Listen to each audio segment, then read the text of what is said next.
வாங்கம்மா வாங்க. அடிக்கிற வெயிலுக்கு அதவும் அணைச்ச மாதிரி ஒரு குளிர்ச்சி வேண்டுமா? அதுக்கு தான் நம்ம கிட்ட சிமெண்ட் பூச்சி தர்ணா பூசி இருக்கே. வாங்க வாங்க வாங்க. இப்படி பழத்தை நம்ம ஒரு பழம் 50 ரூபாய். உங்களுக்கு எத்தனை ரூபாய் பழம் வேணும்? ஒரு பீஸ் எவ்வளோ அண்ணே? இப்போ நீங்க ஒரு பீஸா வாங்கினீங்கன்னா அப்புறம் நஷ்டம் தானே வரும். இல்லை மொத்தம் வாங்கணும் லாபம். சரி சரி, ஒரு பழம் கொடுக்குறேன், 8 பீஸ் போட்டு கொடுக்குறேன். சரி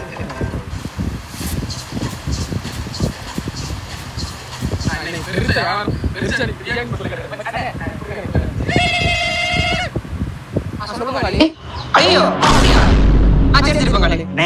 பங்காளி வேற பணம் வாங்கிட்டானாமா. 8 பீஸ் வச்சுட்டு 80 ரூபா காசு தரீங்களா? சரி போயிட்டு வரேன். தம்பி 80 ரூபா எப்படிப்பா? அண்ணே ஒரு பீஸ் 10 ரூபாண்ணா. அப்ப 8 பீஸ் தான் உங்களுக்கு 80 ரூபா கிடைச்சதுல. பழத்தை பிறந்து வச்சுக்கணும். நம்ம எப்படி போகுது? ஒரே கட்டியே போகுது. யாரும் போகுது?